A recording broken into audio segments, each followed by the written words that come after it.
बस कुछ ही दिन पहले मेरे अफ्रीका ट्रिप पे मैंने जिम्बाब्वे और रवांडा जैसे देशों के बाद दुनिया के सबसे गरीब देश बुरुंदी से DRC यानी डेमोक्रेटिक रिपब्लिक ऑफ कॉन्गो की तरफ एक बहुत ही खतरनाक सफर की शुरुआत करी। M23 rebels in the Democratic Republic of Congo have taken control of the eastern city of Goma. Columns of M23's fighters enter the city of Goma. Many fled from their home villages as rebels led by M23 continued to advance. बुकाऊ या गोमा पहुंचते हुए इस तनाव की स्थिति को देखकर मैं हैरान था और डरा हुआ भी। चारों ओर आर्म्ड गार्ड्स या रेबल ग्रुप मेंबर्स थे। The rebels have taken North Kivu's provincial capital. More than 700 people died in the battle for Goma. और हर इंसान मुझे यहाँ देख के नाखुश था। जितना जल्दी मैं बुकाऊ या गोमा पहुंचना चाहता था, उससे ज्यादा जल्दी अब मैं यहाँ से निकलना चाहता हूँ। The US has asked its citizens to leave immediately. Last week, hundreds of protesters attacked several embassies. महज कुछ घंटों के सफर में कई दिन लगने वाले थे और ये जानते हुए कि DRC एक सेफ देश नहीं है, DRC के जिन शहर बुकावू और गोमा की तरफ मैं बढ़ रहा था, वहाँ के करंट हालात की इंटेंसिटी का मुझे कोई अंदाजा नहीं था। This is what it sounded like in Goma. Heavy gunfire ringing out. Democratic Republic of Congo की ईस्टर्न टेरिटरी या कीवू प्रोविंस के ये वही शहर है जिस इलाके को लेके सरकार और M23 रेबल ग्रुप में काफी समय से टेंशंस पीक पे थी। लेकिन मैंने ये कभी नहीं सोचा था कि जिस जंग की तैयारी महीनों से या सालों से चल रही है, वो मेरे वहाँ पहुँचने के कुछ ही घंटों में छिड़ जाएगी, जिसमें हजारों लोग लापता होने वाले हैं या मारे जाने वाले हैं, और शायद मैं भी। Aid agencies say more than 900 people were killed in just a few days. The United Nations warned that M23 rebels were advancing towards Bukavu, South Kivu's largest town. Escalating conflict in the neighboring Democratic Republic of Congo could lead to a regional war. रास्ते में अनगिनत मुश्किलें आई, काफी जानलेवा भी। बिना सड़कों की दुनिया का सबसे खराब सफर, पुलिस, मिलिट्री, मिलिशिया ग्रुप्स और लोकल गैंग्स के चेक पॉइंट्स। मैं अपनी इस जर्नी को डॉक्यूमेंट करके आपके साथ बांटना चाहता था। तो आइए चलते हैं मेरे साथ इस खतरनाक और थ्रिलिंग सफर पर, from Burundi to the heart of chaos, बुकावू।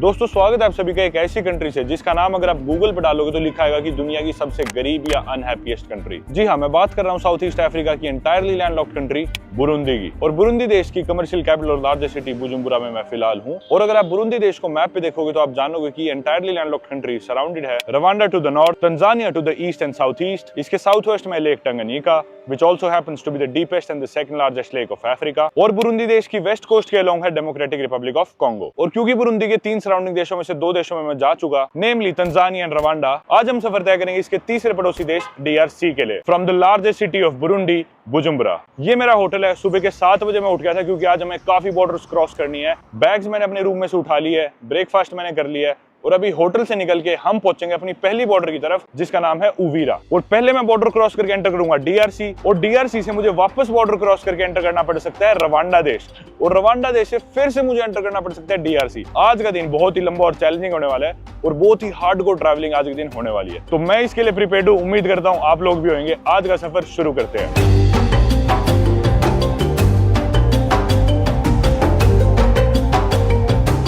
गाड़ी में बैठ गया भाई, यहीं पे एक अपने जानकार थे बुरुंदी में, वो हमें बॉर्डर तक छोड़ाएंगे। बॉर्डर के आगे फिर हम पब्लिक ट्रांसपोर्ट शटल्स जो भी चीजें देख सकते हैं, ले सकते हैं, वो लेने की कोशिश करेंगे।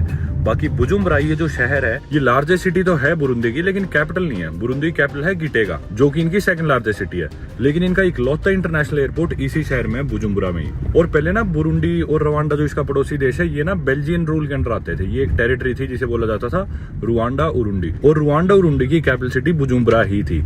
लेकिन अब फिलहाल बुरुंदी देश की गिटेगा है। इनफैक्ट किगाली, जो कि रवांडा की आज के दिन कैपिटल है, that is the cleanest city in Africa, और उसे सिंगापुर ऑफ अफ्रीका ही बोला जाता है। पर पहले के टाइम जब ये दोनों देश एक भी थे, तब किगाली एक छोटा सा शहर था और कुछ भी नहीं था, लेकिन असली कैपिटल यही थी बुजुम्बुरा। सड़कें आप देख सकते हो, सुबह का समय, इतनी ज्यादा भीड़ नहीं है, और आपको 2 व्हीलर्स भी देखने को नहीं मिलेंगे क्योंकि सिटी के अंदर 2 व्हीलर्स बैंड है, सिटी के बाहर चल सकते हैं। यहाँ पे एक्सीडेंट्स वगैरह काफी होते हैं, तो आपको बाइक वगैरह देखने को नहीं मिलेंगे। फिर भी थोड़े बहुत साइकिलिस्ट दिख जाएंगे, कोई शौकिया हो तो।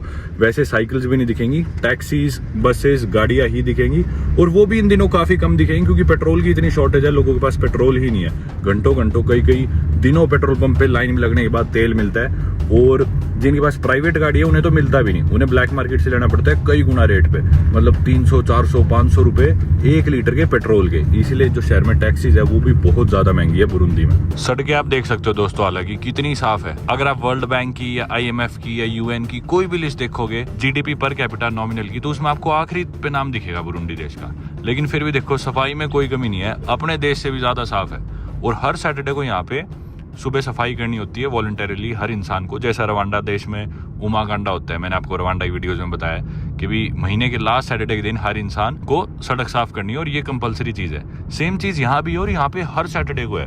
सैटरडेज को आमतौर पे काम भी सुबह 11 से 1 बजे होता है बुरुंडी में। और ये हाल तब है जब बुरुंडी पूरे अफ्रीका की second most densely populated country है आफ्टर रवांडा। जी हाँ, रवांडा जिसे क्लीनेस्ट कंट्री ऑफ अफ्रीका भी कहा जाता है। रवांडा और बुरुंडी दोनों देशों के एरिया सेम से है। 27,000 स्क्वायर किलोमीटर रवांडा का है, बुरुंडी का 28,000 स्क्वायर किलोमीटर है। और पॉपुलेशन भी बराबर सी है, लोग भी बराबर से, इनके एथनिक ग्रुप भी सेम से है। काफी सिमिलैरिटीज है दोनों कंट्री में।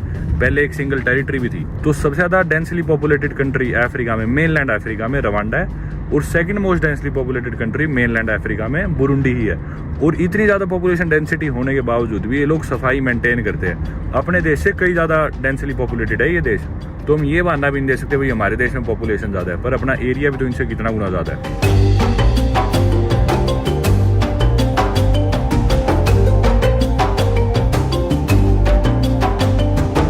दोस्तों ये देखो, इस सामने जो हमें पहाड़ी दिख रही है ना, ये कॉन्गो ही है, डेमोक्रेटिक रिपब्लिक ऑफ कॉन्गो, जिधर हमें जाना है। और बुजुम्बुरा से हम अभी वेस्ट की डायरेक्शन में जाने लग रहे हैं।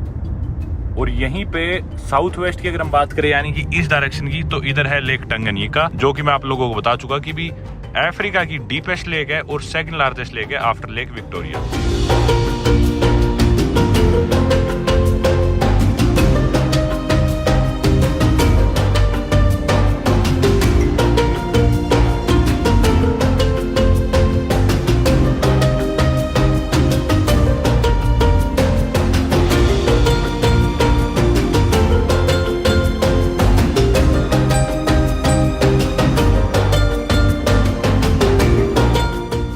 पास में यहाँ पे नदी है, और कई बार नदी के ओवरफ्लो होने की वजह से यहाँ पे बाढ़ भी आ जाती है इस इलाके में। तो घर भी देखो ऐसे स्टिल्ट्स पे बने हुए हैं काफी सारे, थोड़े ऊंचे से। देखो पानी है सारा। उधर टंगनिका है, वो पहाड़ सारे DRC के हैं। सुबह का समय है, पर इधर थोड़ी गंदगी सी भी स्टार्ट होगी। वैसे पंचर की दुकान,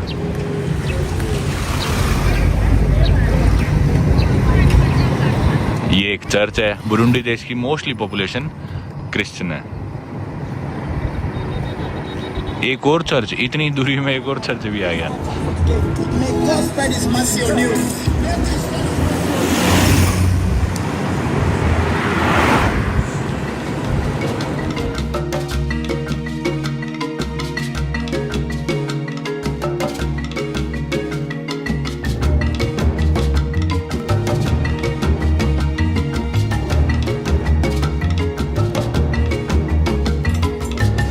ये एरिया है बाकी कटुम्बा, और ये आप कह सकते हो एक तरह से बस लास्ट का एरिया है बुरुंडी देश का, क्योंकि आगे अब democratic Republic of Congo start हो जाएगा।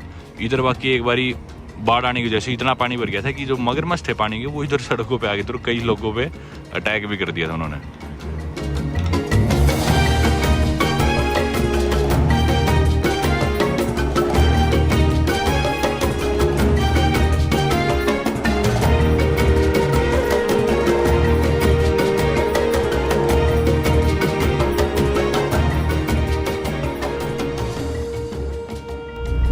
भाई सामने देखो कितने खूबसूरत लग रहे हैं पहाड़ DRC के, और वहीं पे बस बॉर्डर शुरू होने वाली है। बॉर्डर से महज हम 1-2 किलोमीटर ही दूर होंगे मेरे ख्याल से। अभी हम एंटर कर जाएंगे, उतरना पड़ेगा ऑब्वियसली गाड़ी से, तो पर हम एंटर हो जाएंगे फिर DRC।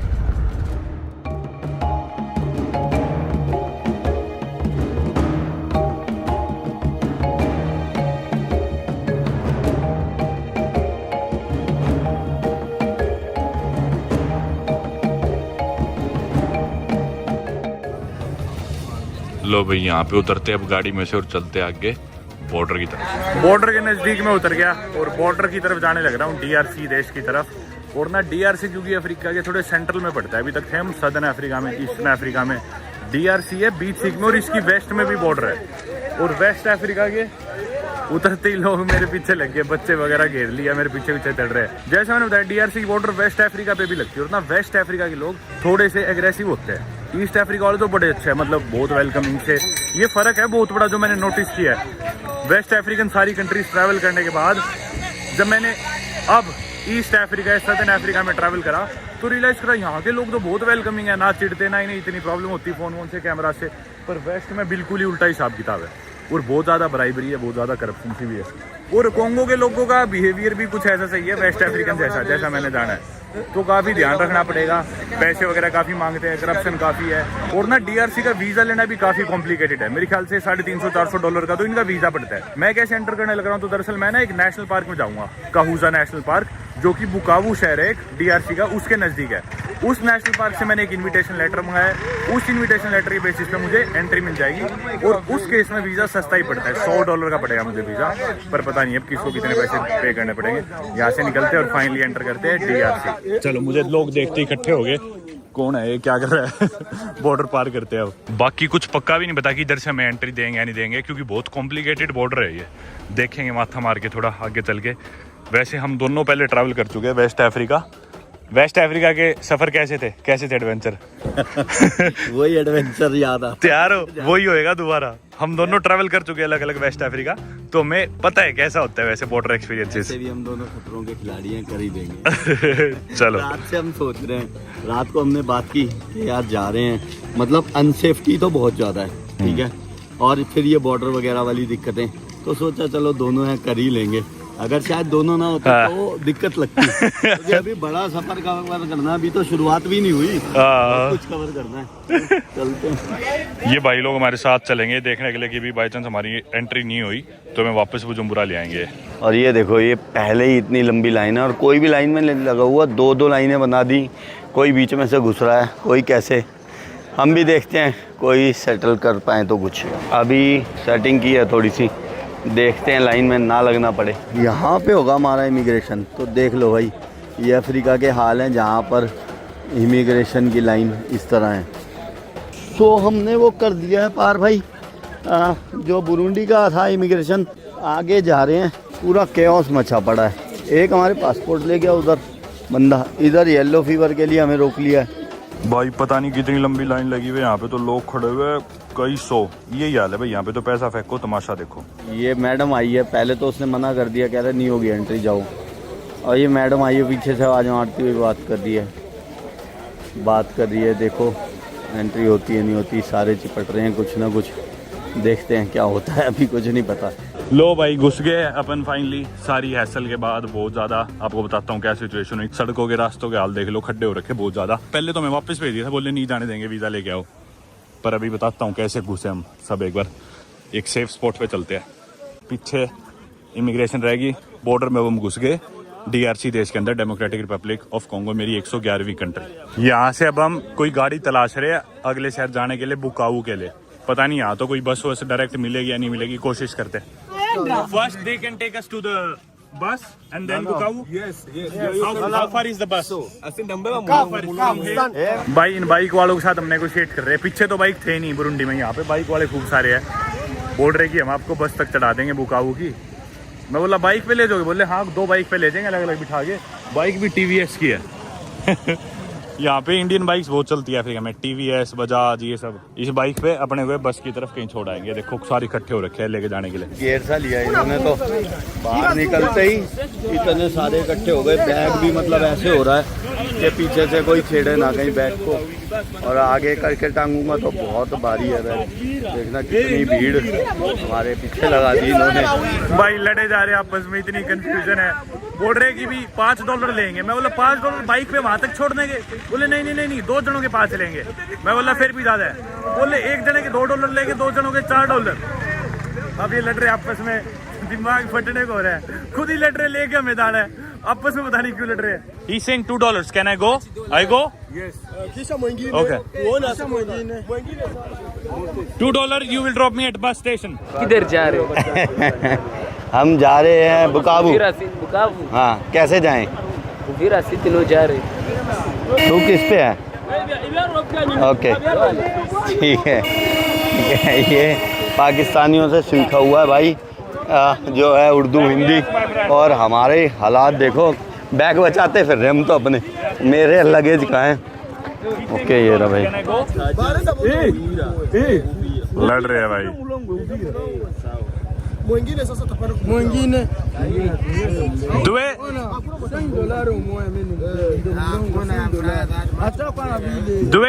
दुए सी 4 14 टोटल 2 दुए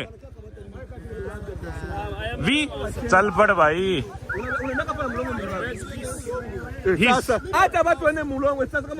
भाई इनकी लड़ाई नहीं खत्म हो रही है. $2. चलो चलो. अब बाकी बाइक वालों ने यूनियन बना ली कि हम 2 में नहीं लेके जाएंगे, और इन्हें 2 बाइक तो चाहिए ही है. इसने तो बिठा लिया $2 में, हम 2 में नहीं बिठाएंगे. अब बाकी बोल रहे $5.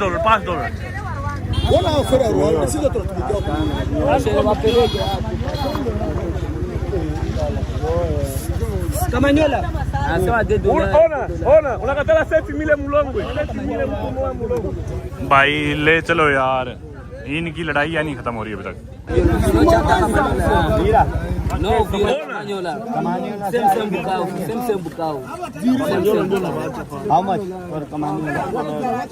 हम तो बोल रहे कि भी 2 बंदों को ले जा 4 में. ये कितने मांग रहे हैं? 2 बंदे $4 ना. ये भाई हिंदी बोल रहा है थोड़ी. बांध दिया भाई बैग इन्होंने. अब इनसे बच के कहीं नहीं जा सकते. अब इन्होंने हमें फंसा लिया है. भाई ये कह रहा है कि भी मेरे को बोला दोनों बैग दे, बैग पैक और बड़े वाला और छोटे वाला. मैं बोला कि बोला सारे बैग रखिए, तुम दोनों इधर बैठ जाओगे. मैं बोला पागल हो रहा है, 5 बैग और 3 सवारी. बोला बैठो तो. All of us here. भाई ये नहीं जाएंगे आज में हमारा काम नहीं बनेगा. पागल हो गए, यहाँ पे ही और पैसे मांगने आ गए. भाई आधा घंटा हो गया इनके साथ माथा मारते हुए, कोई कंक्लूजन नहीं निकल रही, कोई नहीं चल रहा. लड़े जा रहे. देखो क्या मजा आ रहा है. ये बैग बांध दिया था, अभी इसे खोल लेंगे. Go where is the other bike then? तो इतनी देर के क्या कर रहे थे? पहले ले आते बाइक. 1 घंटा खराब कर दिया. हाउ मच कौन? $2. You live there and you check your dollar and you give men Congo. Okay. Mil Congo. Jimmy. 2 mil. 2 mil. 2 mil francs for one. Okay. I don't care. How much is that? 10 mil. पागल हो रहा है. 10 mil. This is how much $? अरे 10 million ज्यादा $. हो गए. How much $? $3. 3. Okay, but only if he gives me his glasses. Okay.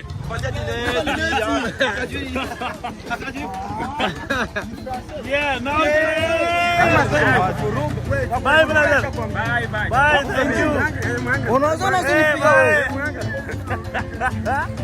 चलो भाई. ओ मार दिए, ठोक दी रे. वो पीछे से पता नहीं अब क्या आवाज मार रहे हैं. जान दो यार. ये देख लो भाई, एडवेंचर्स ऑफ अफ्रीका मेरे. Now what happened? Bro, what's going on? Why don't you just take me there? भाई यार क्या लोगे ले जाने का? पीछे एक आदमी भी लड़ने आ गया था. क्या कर रहे हो तुम? क्या कर रहे हो भाई? अगर गिर गए ना इधर, काम खराब हो जाएगा. ओ भाई साहब, रास्ते भी ऐसे, ऊपर से पायलट भी ऐसा, ऊपर से इसकी बाइक भी ऐसी. ओ भाई जूते करेगा खराब, मारती रहे.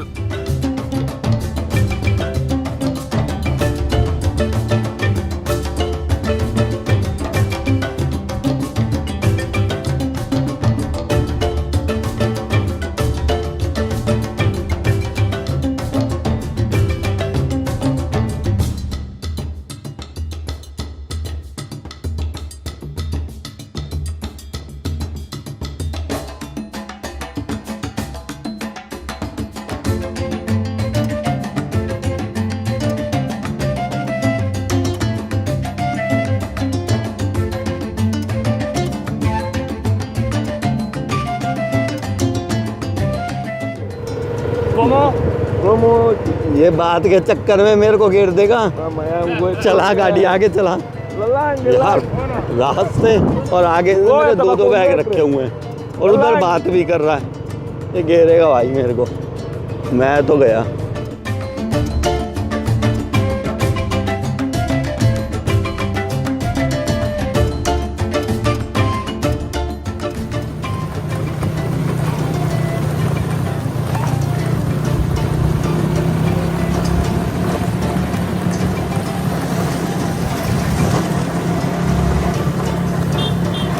भाई यहाँ पे लाके गाड़ी रोक दी, गाड़ी नहीं सॉरी बाइक। मैं बिहार में थोड़ी हूँ, लड़ते रहेंगे सारा दिन, लड़वा लो इनको। तो फील आ रही है पूरी वेस्ट अफ्रीका वाली।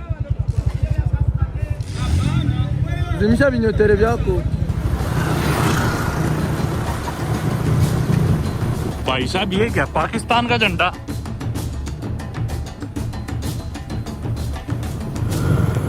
भाई नज़ारे देखो पहाड़ों के, खूबसूरत पहाड़ के नज़दीक आ गए हम। कुछ नहीं पता, अभी हमें शायद दोबारा रवांडा में एंटर करना पड़ जाए, जो कि एक और देश है। रवांडा से शायद एंट्री लेनी पड़े दोबारा कॉन्गो की। अभी चलते हैं एक बार, इधर से बाहर निकलते हैं। यहाँ पे स्कूल्स है राइट साइड में, और पानी भरा हुआ है पूरी पूरी गलियों में, स्कूल्स में। अब जैसे इसके हालात तो फिर भी वो ठीक है, पीछे कुछ गलियाँ ऐसी गई है पूरी पानी में भरी हुई है, मतलब फिर भी बच्चे उसमें पढ़ रहे हैं, स्कूल की ड्रेस में, पैर भीग रहे हैं उनके, और उसी में चल फिर रहे हैं, वहीं पे स्कूल लग रहे हैं। रोड नहीं है, खाने को रोटी नहीं है, लेकिन ये जो देख रहे हो ना खोखे छोटे छोटे, बियर रखी है इन पे, बियर पियेंगे ये, बाकी कुछ नहीं है इनके पास। बियर नहीं छोड़ते, छोटे छोटे से ठेके बने हुए हैं, ये बियर है इन पे, सब पे बियर, बताओ। और टीवीएस कॉन्गो में टीवीएस कब्जा कर भाई। वैसे अगर हम इधर का इंफ्रास्ट्रक्चर को इग्नोर कर दे और सामने का आप नज़ारा देखो, इवन वो वाइट घर भी इंक्लूड करो, रेड रूफ वाला, और ये पहाड़ देखो, तो ऐसा नहीं लग रहा मानो कि स्विट्जरलैंड के किसी गांव में एंटर करने लग रहे हैं। पर आसपास के नज़ारे देख के फिर लगता है अफ्रीका ही है। हाँ जी, व्हाट आर यू सेइंग? पता नहीं भाई, ये कई देर से हमें फ्रेंच में कुछ समझाने लग रहे हैं, पर कुछ समझ में नहीं आ रहा। मैं हमेशा कहता आया हूँ फ्रेंच तो यूजलेस भाषा है। मैं इन्हें भी बोल रहा था, ये बोले फ्रेंच आती है, बोला ना फ्रेंच यूजलेस है, मुझे नहीं आती। पर आज रियलाइज हो रहा है कि भी हमेशा ही यूजलेस नहीं है। वैसे कोई नहीं, किसी तरह चला लेंगे काम। DRC में इंग्लिश नहीं बोलते बिल्कुल भी, यहाँ पे फ्रेंच ही चलती है। जिस तरह पीछे बुरुंडी में तो फिर भी थोड़ी बहुत इंग्लिश थी, रवांडा में थी ज़्यादा, युगांडा में तो थी ही इंग्लिश बहुत ज़्यादा।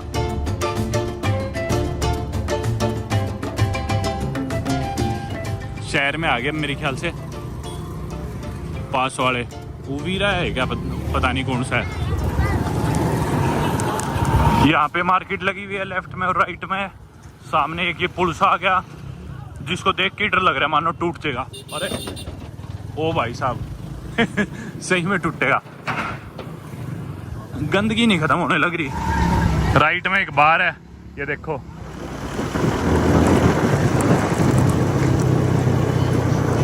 खूब सारे 3 व्हीलर दिखने लग रहे हैं TVS के। ऑटो ही ऑटो खड़े हैं, पेट्रोल स्टेशन बंद है। कुछ और ऑटो बहुत चल रहे हैं सड़क पे। यहाँ पे ऑटो, सड़क हाल देखना, टूटी ही पड़ी है, मतलब बिल्कुल ही टूटी पड़ी है यार। ब्रिज बना रखा है बाइक के जाने के लिए।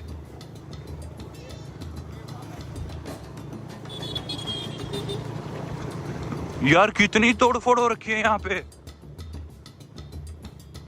कोई भी चीज साबित दिख ही नहीं रही, इतनी तोड़ फोड़।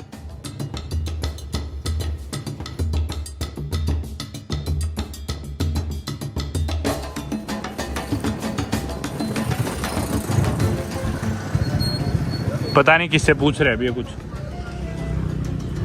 Can you buy SIM card here? Airtel का स्टोर दिख गया, सिम कार्ड लेते हैं एक बार। लंबे होने का ये तो फायदा है कि खड़े खड़े बैठ जाओ, बैठे बैठे खड़े हो जाओ भाई। लेकिन इस एयरटेल स्टोर पे जाए कैसे? ये रास्ता है, इस पे से चल के जाऊंगा, गिर भी सकता हूँ, कुछ नहीं पता, हिल भी रही है भाई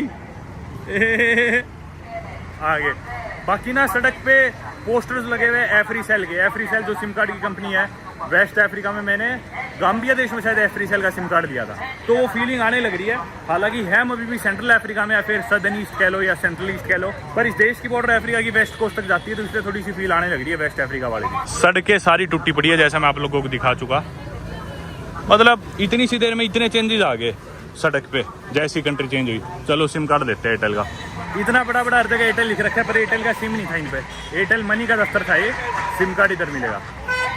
सिम कार्ड ब्रदर, ये क्या है, 1 गीगा 24 घंटे के लिए 1500 फ्रैंक का, मतलब $1 का है शायद गीगा, पर ये 48 घंटों के लिए। हाँ, this is dollar. Yes, $1 how many? $1। Okay, but $1 how many Frank? लिख के दिखा रहे हैं, क्योंकि बेचारे को इंग्लिश नहीं आती, हमें फ्रेंच नहीं आती, तो जमीन पे बना के लिख के दिखा रहे हैं। $1 में 2900।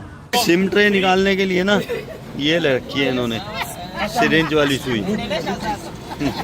ओके दोस्तों, मैं आपको सिचुएशन समझाता हूँ। आप लोग मैप देखो स्क्रीन पे। यहाँ पे मैं अभी फिलहाल उवीरा के नजदीक DRC देश में, ठीक है। अब यहाँ से हमें जाना पड़ेगा वापस रवांडा, ऊपर बुगारामा की तरफ। उस बॉर्डर से हमें रवांडा एंटर करना पड़ेगा, और फिर रवांडा से दोबारा हमें बुकावू जो कि DRC में उसकी तरफ जाना पड़ेगा, और बुकावू वाली बॉर्डर से एंटर करके DRC में दोबारा एंट्री लेनी पड़ेगी, क्योंकि यहाँ से उवीरा से डायरेक्ट बुकावू का कोई भी ट्रांसपोर्ट नहीं है जो DRC के DRC हमें उवीरा से ले जाए बुकावू। तो इसलिए अब हमें रवांडा एंटर करना पड़ेगा पहले, रवांडा से दोबारा DRC एंटर करना पड़ेगा। और जो रवांडा और DRC की अगली बॉर्डर है, वो बॉर्डर ये बोल रहा है कि दोपहर के 1 बजे बंद हो जाएगी। जहां तक मैंने सुना था, ये सुना था कि भी 3 बजे बंद होती है, पर ये कह रहे हैं 1 ही बजे बंद हो जाएगी। और अभी सुबह के 10:30 बज चुके हैं, और अभी हमें रवांडा देश जाना है, फिर रवांडा देश से DRC देश दोबारा आना है अगले 2.5 घंटे के अंदर, विच इज इम्पॉसिबल। तो ये लोग कहने लग रहे हैं कि भी हम तुम्हें वापस बॉर्डर पे छोड़ाएगा, तुम वापस ही चले जाओ बुरुंदी जिस देश से आए थे। तो मैं बोला तुम्हारी सिम कार्ड खरीदने थोड़ी आए थे इस देश में, अब फंसेंगे तो इसी देश में फंसेंगे, रवांडा में फंसेंगे, वापस थोड़ी जाएंगे। तो ये सिचुएशन है, बहुत ही कॉम्प्लिकेटेड माहौल सा हो रखा है। और बॉर्डर का सिनेरियो तो मैंने भी आपको बताया ही नहीं। अब भाई हमें सिम कार्ड के देने थे $3 देने थे, $3। हमने $1 के नोट दिए, बोले $1 के नोट नहीं चलते यहाँ पे DRC में। फिर ये $10 का दिया, बोल रहे ये नोट फटा हुआ है। हमें भी ये नोट पीछे किसी ने दिया। यहाँ पे एक तो अफ्रीका में दिक्कत है, नोट ही नहीं चलते आते। ये ले लिए, हमने वापस बदले में डॉलर में तो इतनी कमियां निकाल रहे थे, तुम्हारे खुद के नोटों की तो हालात देख लो। बदले में अब हमने इनसे लिए 10,000 और 10,000 20,000। $10 का नोट दिया, $3 के सिम कार्ड थे। अब ये लोग हमें पता है क्या बोले 1 बजे बॉर्डर बंद हो जाएगी। हमने नेट चल पड़ा, तो मैंने फोन पे बात कराई इनकी किसी से जो फ्रेंच बोलते थे, और स्वाहिली भी बोलते हैं यहाँ पे लोग, तो स्वाहिली से ट्रांसलेशन करके बात कराई। ये लोग बोले कि ना आप लोग गाड़ी में नहीं पहुंच पाओगे, बॉर्डर बंद हो जाएगी, रवांडा और कोंगो की 1 बजे बॉर्डर बंद हो जाएगी, आप लोग बाइक से चलो हमारे साथ अगले शहर तक। सी यू बाय, रवांडा की बॉर्डर तक, जो कि यहाँ से बहुत दूर है, 1-1.5 घंटे, जो कि यहाँ से बहुत दूर है। अरे जा लेने दो यार। Good morning. तो बाय।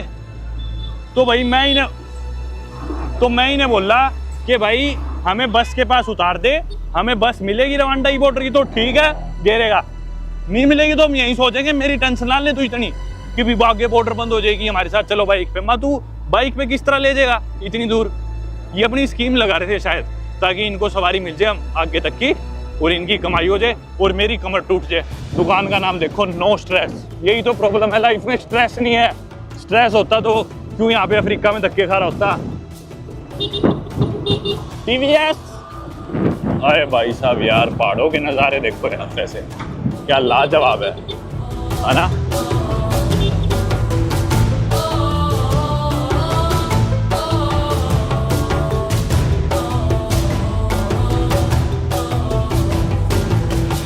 भाई घेरेगा आज ये, मेरी कमर तो टूटी ली, कुल्ला भी तोड़ेगा आज।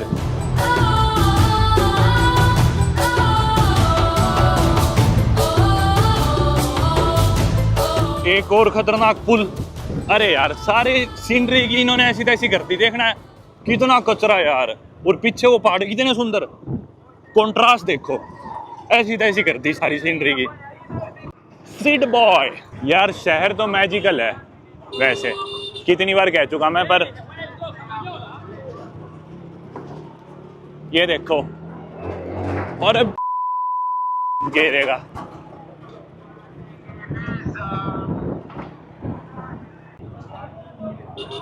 यहाँ पे एक ऑरेंज का भी है सिम कार्ड का दफ्तर, ये देखो। बाकी सिचुएशन जितनी फन दिख रही है ना उतनी है नहीं है, काफी इंटेंस है। सड़क पे मिलिशियास की गाड़ी जा रही है, मतलब पूरी पूरी जीप्स। भाई हमारे बाइक वाले को क्यों मार रहे हो इसे? ओ ये देखो परमवीर की बाइक आई, चिपट गए यार। ओ क्या कर रहे हो? हैंडल ही पकड़ लेते हैं, गिरने को हो जाते हैं। उतर जाइए भाई, जाने ही नहीं दे रहे आगे। हम अब सामान को संभालें। इधर से हॉर्न, क्योस भाई साहब क्योस। तू उतर यार, आजा उतर, तू आजा ना। टैक्सी यहीं से मिलेगी, लड़ रहा है आपस में। ओ भाई साहब ये तो पूरा क्योस है। ये देख रहे हो मच्छी बिक रही है, ये पता नहीं क्या पकोड़े बेच रहा है, छल्ली बेच रहे हैं। और कार वगैरह वाले ऐसे चला रहे हैं। वो कार लेके आया, स्किट मारी इसने कार की, ये वैन वाले ने।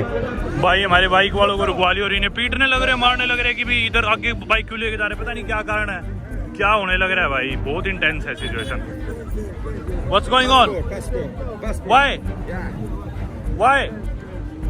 ये हर चीज भाई जमीन पे लिख के दिखाएगा। अरे कैलकुलेटर में लिख दे यार।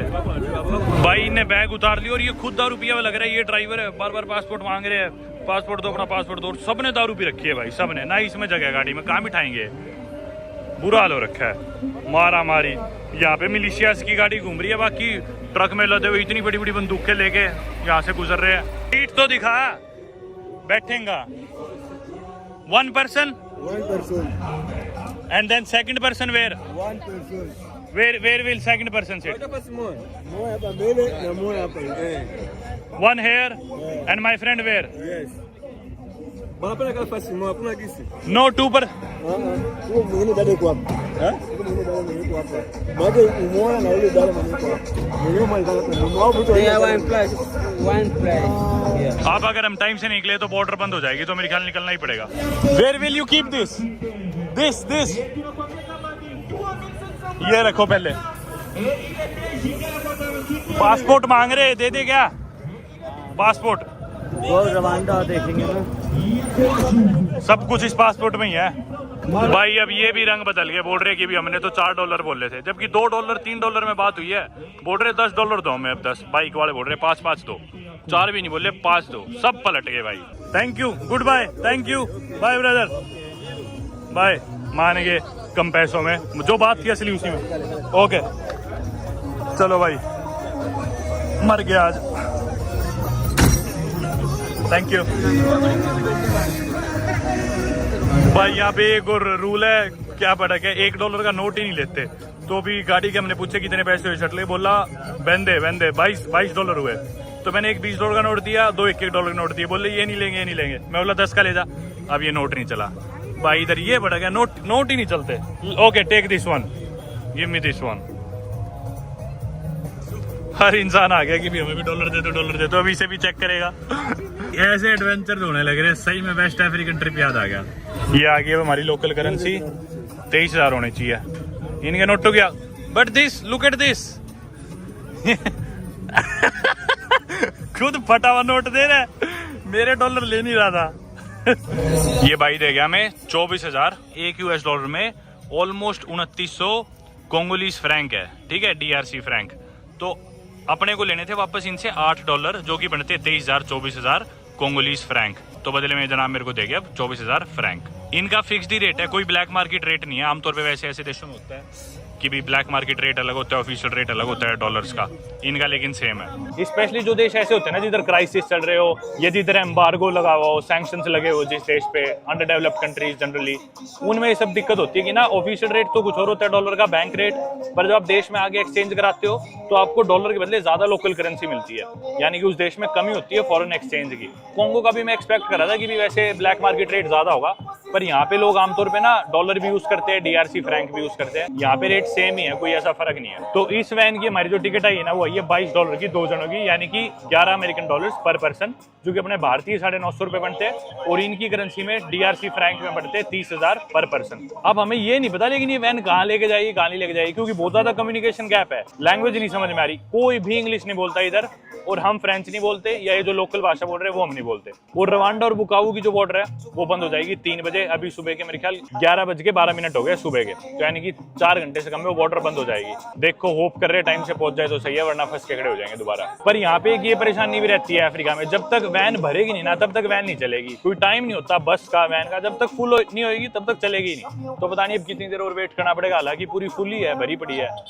और जैसा मैं बता रहा था वैन तक पहुंचने से पहले बाइक में आप लोगों से बात कर रहा था कि भी जितना फन दिख रहा है ना ये, जितना मजेदार दिख रहा है उतना है नहीं। काफी इंटेंस सिचुएशन थी, क्योंकि आपने देखा ही सब लोग दारू पिए हुए थे, इन्होंने बाइक वाले को घेर दिया, मेरे बाइक वाले को पीटने लग गए, पता नहीं किस बात पे, बात ही नहीं समझ में आ रही।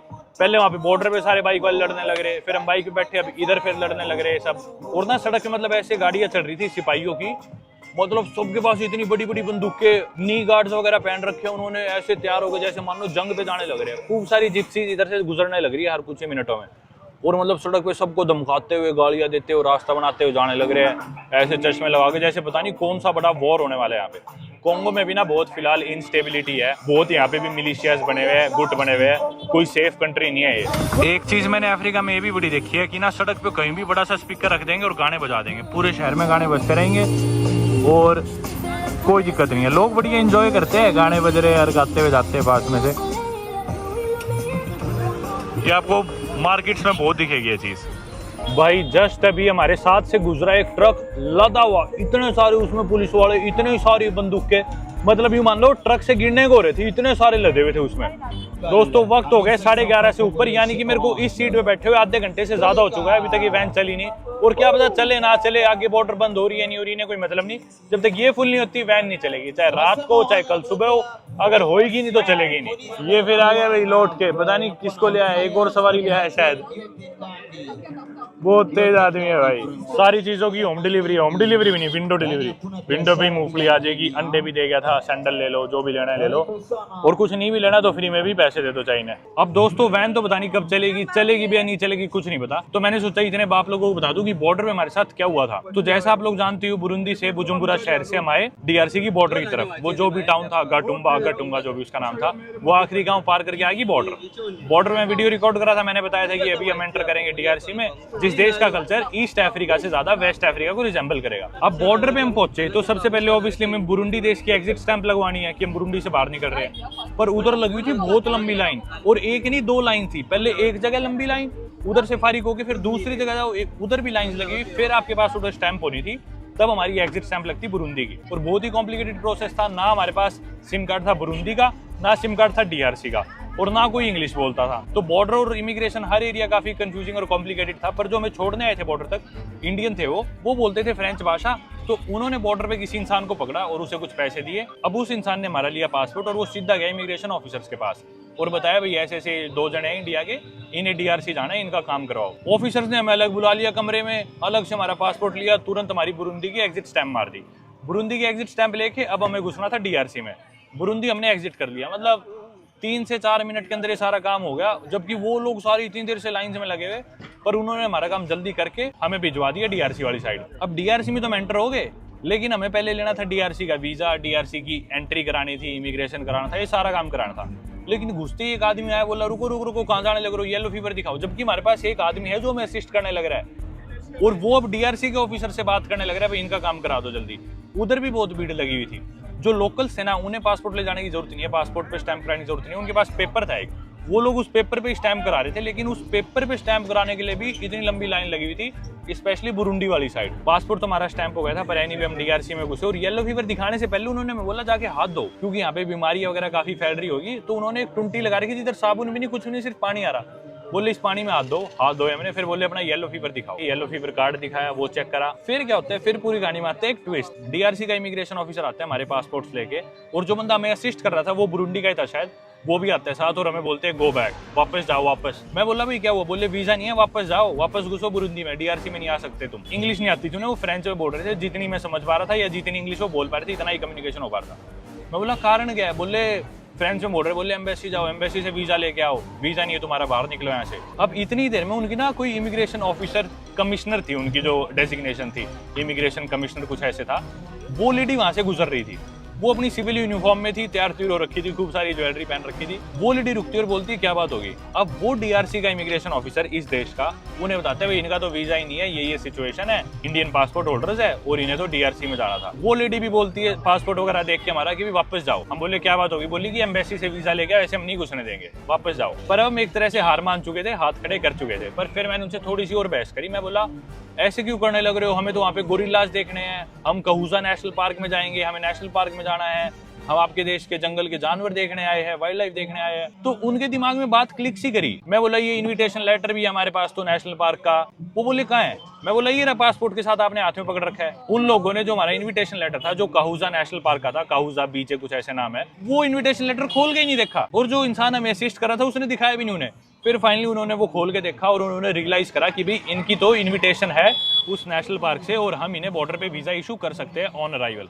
जबकि ऐसा नहीं होता, अपन इंडियंस को एम्बेसी से लेना पड़ता है, ये और तरीके है, ऐसे ऑन अराइवल आप वीजा नहीं ले सकते। वो हमें एक कमरे में ले गए, कमरे में ले जाके उन्होंने हमसे पैसे मांगे, बोले कि भी $100 दो, जो कि बिल्कुल सही रेट था, जायज रेट था, कोई भी अलग से घूस नहीं मांगी, रिश्वत नहीं मांगी, कुछ भी। $100 पर पर्सन लिए, 2 जनों के $200। फिर हम एक दूसरे रूम में भेजा, इमिग्रेशन रूम में। उस इमिग्रेशन रूम में हमारे पासपोर्ट पे वीजा लगाया गया। वीजा कोई स्टिकर नहीं लगा बल्कि स्टैम्प्स लगी थी, 3-4 स्टैम्प्स लगाई और उस पे लिखा होता कि भी 14 दिन तक इनकी एंट्री है। फ्रेंच में लिख रखा था 14 से 14 दिन तक ये डीआरसी देश में रह सकते हैं।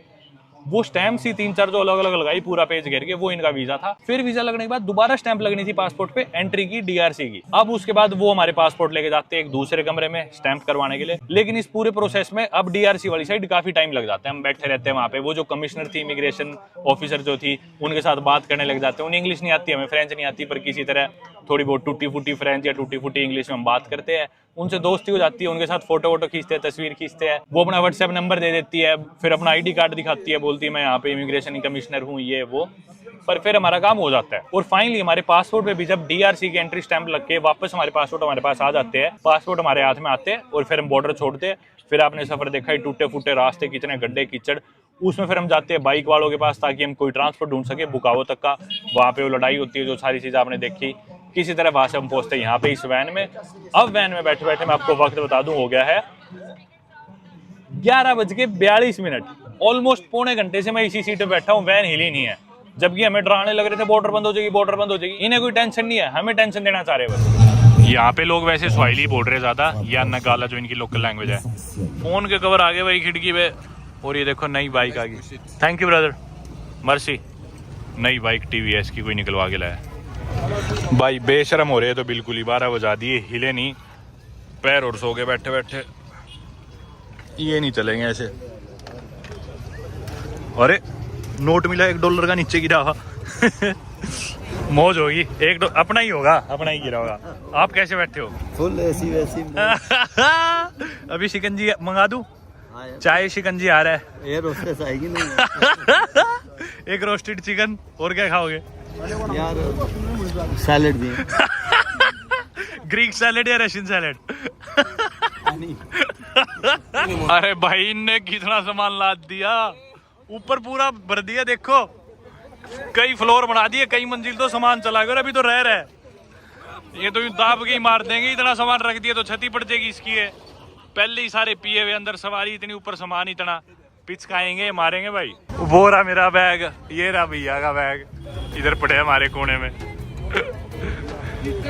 तोड़ दिया। ये तो क्लेम भी नहीं देंगे। Insurance claim. अभी से 1 घंटा पहले हमें कह रहे थे चलो चलो जल्दी जल्दी चलो, लेट होने लग रहे, बॉर्डर बंद हो जाएगी, जल्दी बैठो। 1 घंटा हो गया, इन्हें फुर्सत ही।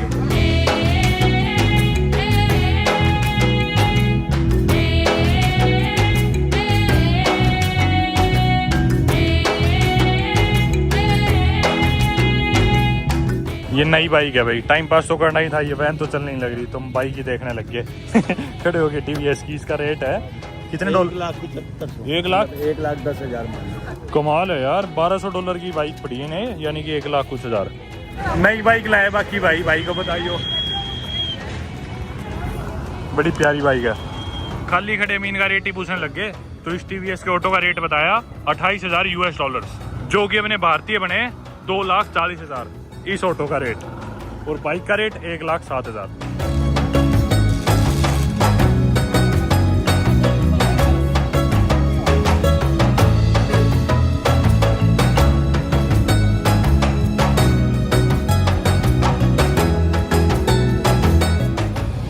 लो यार, ये तो पैक ही कर दी इन्होंने बिल्कुल ही। और भाई अब अपनी नई बाइक लेके हो गए ऐसे फरार। दे दी रेस, मान गए उस्ताद। वैसे वाटरप्रूफ तो बना दिए बैग इन्होंने, पैकिंग वैकिंग सही कर दी। बच्चे दूर से आए हाथ मिलाते हुए इकट्ठे हो गए एकदम। ये देखो भाई, स्वाहिली, लिंगाला, फ्रेंच की किताबें ये लेने की जरूरत है। बाकी अभी फिलहाल तो मेरे को इसकी अपने को सख्त जरूरत है। काश वो नहीं होता जो मुंह क्या कैसे सब याद हो गया, ऐसे हो गया। Thank you, mercy.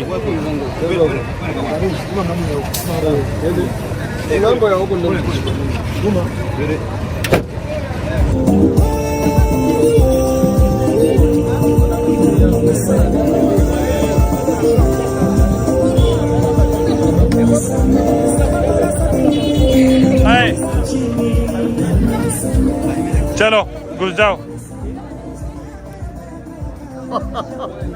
चलो चलो।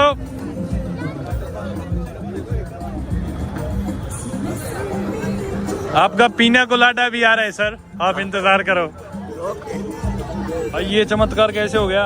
ये लोग बोल रहे हैं चलो बैठो। अरे वाह, टाइम बताना एक बार, टाइम दिखाना आपकी गाड़ी में। 12:30 हो गई, ऑलमोस्ट 12:27 हो गए। और देख लो 11 बजे से बैठे हैं, 11 से ही पहले। लो भाई, मर्सी। ओह थैंक यू, मर्सी बोकू। To buy what? You give me money to buy poison. Give me money to buy poison. I want to buy poison. You want to kill people? I want to kill myself. Yourself? Yes. Why for? Because everybody asks for money from me. And I don't have money to feed myself, so I will just eat poison. Money, what tycoon? 1.5 घंटा wait करने के बाद अब ये कह रहे हैं कि चलो भाई, और पता नहीं किस किस से हट रहा है ड्राइवर। इन सब ने हेल्प की थी शायद इसकी ड्राइवर की, जो सामान वगैरह सेट कराने में।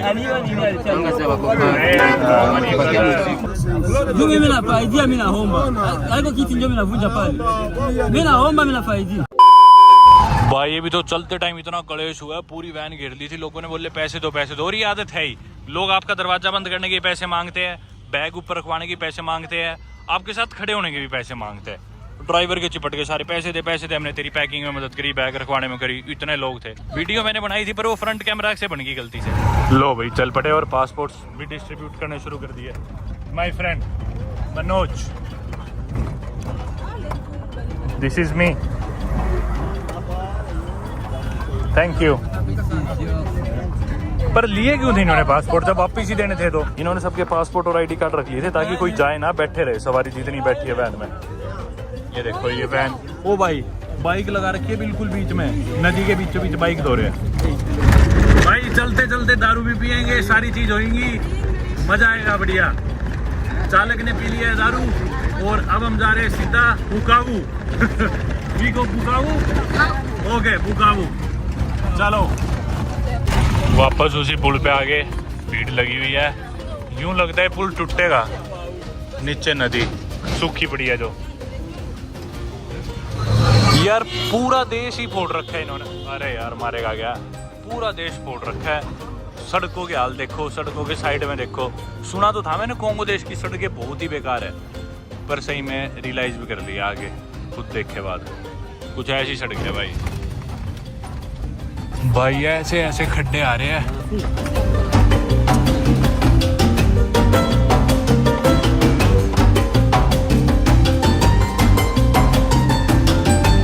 भाई साहब क्या रास्ते हैं इस देश के। बाकी अब हम जाने लग रहे हैं नॉर्थ की डायरेक्शन में, बुगारामा की तरफ। और बुगारामा जाके हम एंटर कर जाएंगे ऑफिशियली वापस रवांडा देश, जिधर हम थे बुरुंडी देश आने से भी पहले। तो अभी हम बुरुंडी से आए डीआरसी देश, अब डीआरसी से हम एंटर कर जाएंगे रवांडा देश। अच्छी बात ये कि रवांडा देश में फ्री वीजा ऑन अराइवल है, और रवांडा भी एक कॉमनवेल्थ कंट्री है। हालांकि कभी भी ब्रिटिश कंट्रोल के अंडर नहीं थी रवांडा, बेल्जियन कंट्रोल था, लेकिन स्पेशल मेंबर है कॉमनवेल्थ की। 2009 में इसने ज्वाइन करा था। तो अच्छी बात है, अपने लिए फ्री वीजा है इंडियंस के लिए। रवांडा पर एंटर कर जाएंगे, रवांडा में फिर अपन ड्राइव करेंगे काफी देर, और फिर अपन नॉर्थ की डायरेक्शन में ड्राइव करने के बाद दोबारा एंटर कर जाएंगे Democratic Republic of Congo, through the border of Bukavu. अब बुकावू जो जगह है वो ना डीआरसी में साउथ प्रोविंस है, उसकी कैपिटल सिटी है। बुकावू रुकेंगे हम और बाद में हम जाएंगे गोमा, और गोमा है जो नॉर्थ किवू प्रोविंस है, उसकी कैपिटल सिटी डीआरसी में। ये साउथ किवू और नॉर्थ किवू प्रोविंसेस है किवू रीजन में, डीआरसी में, next to the lake Kivu. और इसी के साथ साथ बहुत सी सेंसिटिव बातें ऐसी है जो मैं अभी नहीं कर सकता इन लोगों के साथ बैठा हुआ, क्योंकि दरअसल डीआरसी देश में ना बहुत इंटरनल कन्फ्लिक्ट्स चलने लग रहे हैं। वहां पे मतलब ना मिलिशियाज बने हुए, आपने देखा कैसे यहाँ पे पुलिस घूमने लग रही है। तो कुछ एरियाज तो देश के हैं उनकी कोंगो की सरकार के कंट्रोल में, उनकी मिलिट्री कंट्रोल में, लेकिन कुछ एरियाज ऐसे जिधर अलग अलग ग्रुप्स बने हुए हैं, रेबल ग्रुप्स है जो कि एरिया कब्जाना चाह रहे हैं। भाई यहाँ पे अभी सिपाहियों ने रोक लिया था, उन्हें कुछ पैसे दिए और आगे निकलने दिया उन्होंने।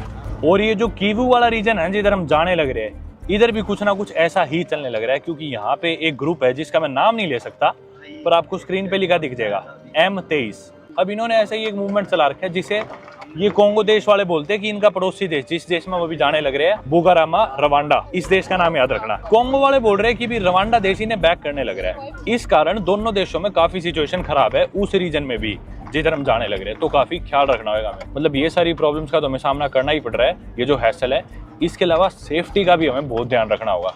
और ऊपर से इन रास्तों का तो क्या ही कहना यार, गाड़ी बंद ही हो जाती है कई बार तो इनके बीच में, फिर ये स्टार्ट करते हैं दोबारा, फिर किसी तरह चलते हैं।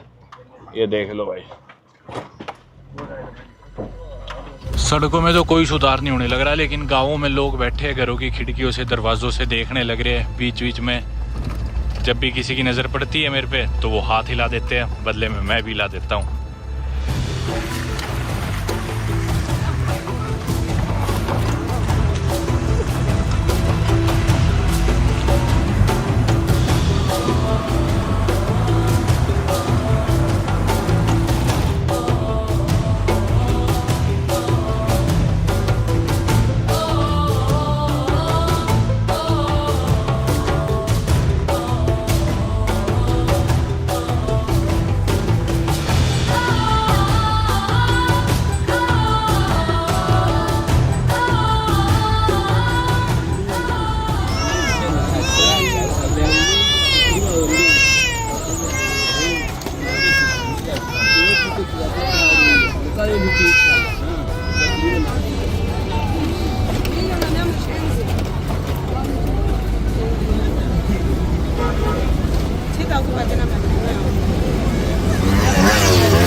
ये आ गई उगाली, दिस इज उगाली। ये बनाते हैं मक्के के आटे की। ओ भाई गरम है, इतनी उबलने लग रही है, पकड़ी जा रही है हाथ में, it's very hot.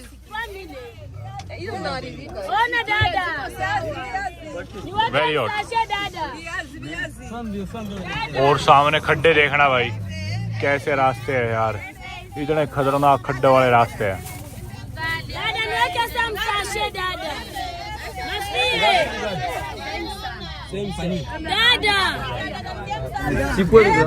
Utatakuendelezea viazi ili mwaka inakuwa mwaka ya pili, sime viazi na tena niko wapuvi भाई एक बोतल में कम पानी बचा हुआ है, इतना सा पानी बचा हुआ है, तो ये लड़का कह रहा है मेरे को ये पानी की बोतल दे दो जिसमें पानी कम है। अब मेरे को बोल रहा है मुजुको मुजुको, मेरे को बोल रहा है। आई अंडरस्टैंड मुजुको, मुजुको मतलब गोरा आदमी। चलो भाई, गर्मी में हाथ तप लिए मेरे, तो धूप पड़ रही है इतनी भयंकर।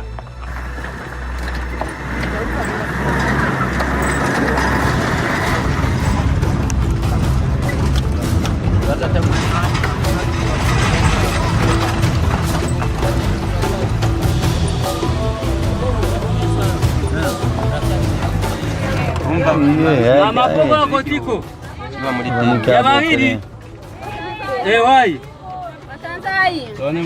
मशाजा नहीं ngapi dad? थोड़ी थोड़ी दूरी पे गाड़ी रुकती है कुछ ही सेकंडों के लिए। ये सारे बाग क्या जाते हैं, पता नहीं क्या चीज है। This is milk. ये दूध है और वो पनीर है। नाउ मजूंगू, ये पनीर है, पनीर है मोस्ट लाइकली, इसमें पनीर निकाल के दे रहे हैं। बैठने की तो जगह थी नहीं, इधर अभी दूध भी ला दिया। ओहो गोडे टूट गए।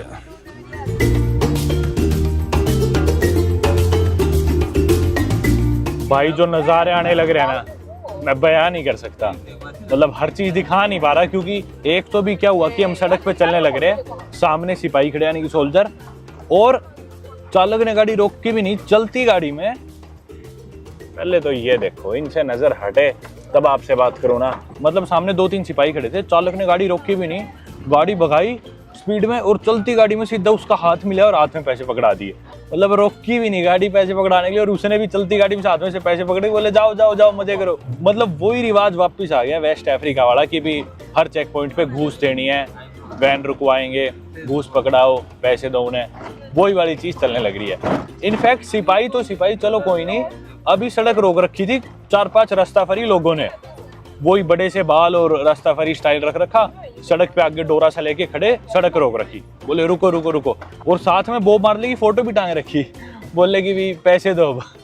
चालक बोला नहीं है यार नहीं है, पर उन्होंने हमें जाने दिया, बोले ठीक है जाओ कोई नहीं। मेरे ट्रैवल्स में अफ्रीका के अंदर भी अफ्रीका के बाहर भी इतनी टूटी फूटी सड़कें, इतनी बेकार हालत मैंने पहले तो कभी देखी नहीं।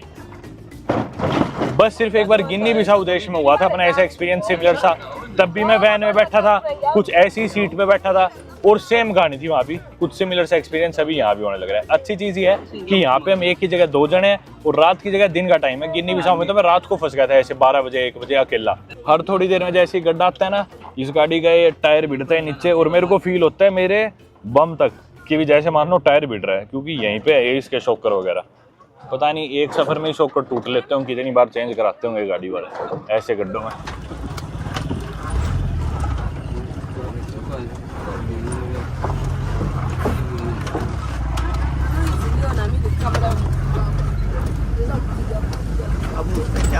मैंने भी गाड़ी के चालक से पूछा कि यहाँ से कितनी देर और लगेगी, उसने सड़क की तरफ देखा और मेरी तरफ देख के बोला मुझे नहीं पता, आई डोंट नो। ओ भाई साहब, दोस्तों जितना ज़्यादा हम बॉर्डर से दूर जा रहे हैं और देश के अंदर घुसते जा रहे हैं, मतलब माहौल उतना इंटीमिडेटिंग होता जा रहा है। मतलब सड़क पे हर कोनों पे सिपाही खड़े, पुलिस खड़े, इतनी बड़ी बड़ी बंदूकें लेके AK-47 और मतलब चारों तरफ से ऐसे घूरने लग रहे हैं हर कुछ ही मीटर पे। पता नहीं क्या डर है सरकार को, लोगों को, मिलिशियाज को। मतलब ग्रुप्स बने हुए हैं, अलग अलग गुट है जिनके बीच में लड़ाई चल रही है, लाखों लोग इसमें डिस्प्लेस हो चुके हैं, मारे जा चुके हैं। तो कुछ नहीं है यहाँ पे, कोई कानून वानून, कोई किसी को गोली मार दे, क्या सुनवाई होने लग रही है उस चीज़ की? कौन पूछ रहा है?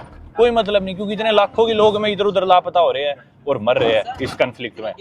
तो कुछ नहीं पता यार, सिचुएशन ना यहाँ पे बहुत ही अजीब सी लग रही है। लोग एग्रेसिव होते जा रहे हैं। मतलब हालांकि मैं गाड़ी में अपने आप की वीडियो बना रहा हूँ फिलहाल, बाहर से लोग चिल्लाएंगे ओए नीचे रख, इसे नीचे रख, सब चिल्लाने लग रहे हैं आसपास। मतलब जिंदगी से परेशान इस तरह के यूं लग रहा है। आगे देखो रास्ता ही बंद है, सड़क ही बंद पड़ी है। तो देखो सड़क पे पेड़ रख रखा है, अरे पलटेंगे भाई, बच गए। सड़क ही बंद कर रखी है, साइड से जाओ।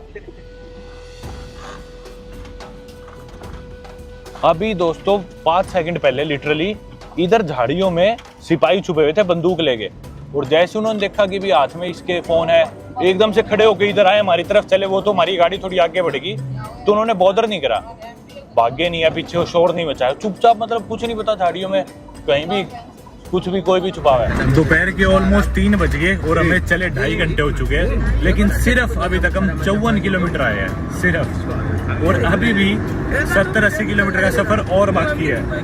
मुझे तो डर लग रहा है, पता नहीं कब पहुंचेंगे।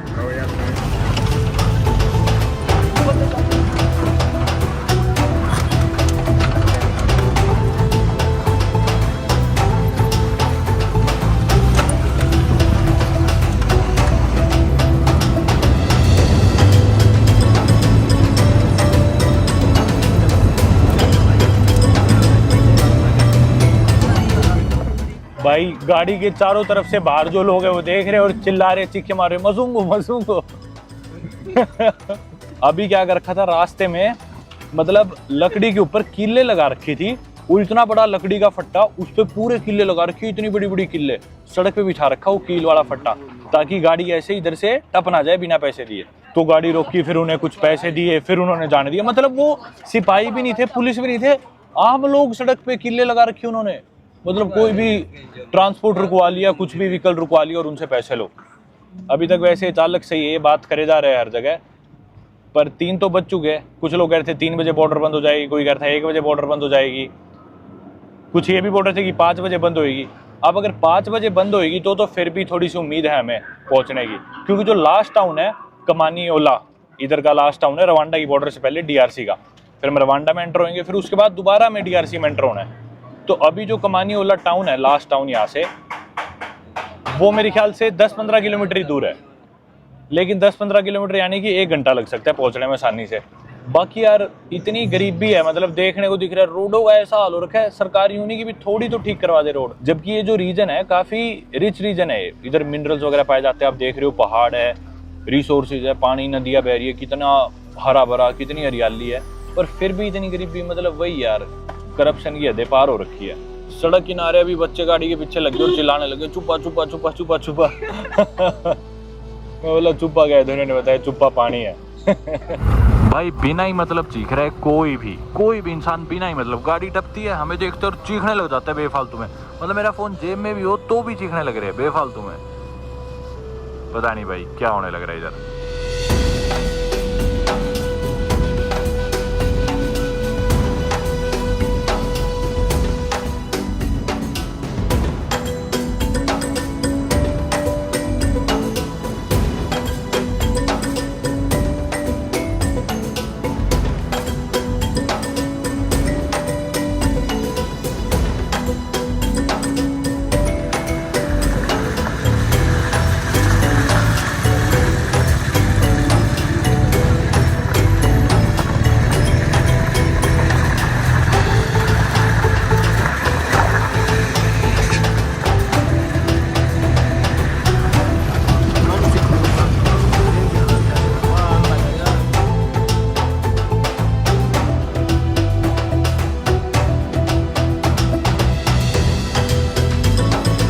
शुरू में जो बॉर्डर पे हमें बाइक वाले मिले थे, वो बोल रहे थे बाइक पे ले चलेंगे कमानियोला शहर तक।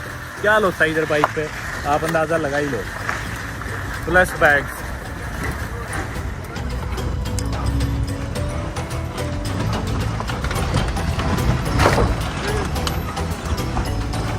और रास्ते तो कोई नहीं, रास्ते में सिपाही पुलिस वाले, लोकल क्रिमिनल माफिया, वो कितना दुखी करता है हमें बाइक पे अलग से जब हम दिखते तो।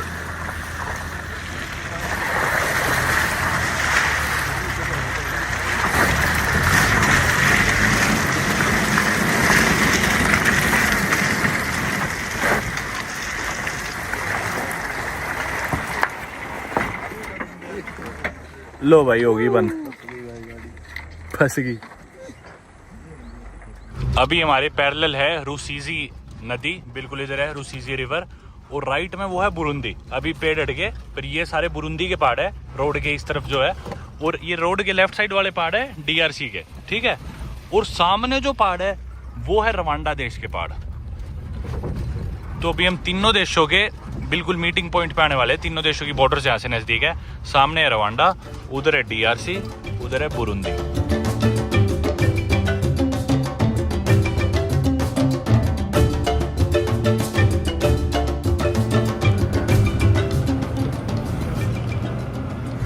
भाई कोई भी ऐसा शहर आता है ना, खौफनाक मंजर हो जाता है। एक तो कहीं भी सिपाही खड़े मिल जाते हैं बंदूक लिए ना, और ऊपर से लोग कस्सी लिए और पता नहीं दराती लिए ऐसे खड़े सड़क किनारे, ऐसी नज़रों से देखते हैं जैसे अभी खाएंगे या अभी वहीं से मारेंगे।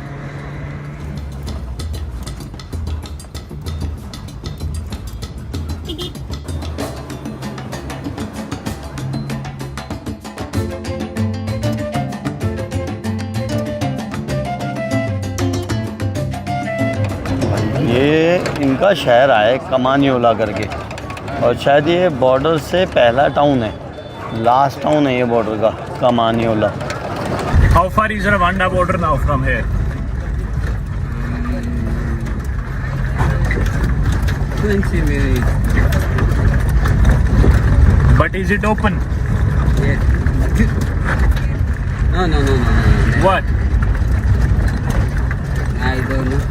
Why are you saying I don't know? You made us sit in the car and you said it's open. You took 30,000. Congo franc from us and you said the border is open. Come.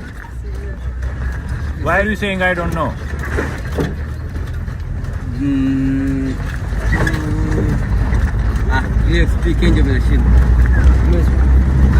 भाई शाम के बज गए 4 और हम enter कर गए almost इस शहर में कमानियोला में, जो कि आखिरी शहर है इधर डीआरसी का। ठीक है, अभी इसके आगे स्टार्ट हो जाएगा Rwanda.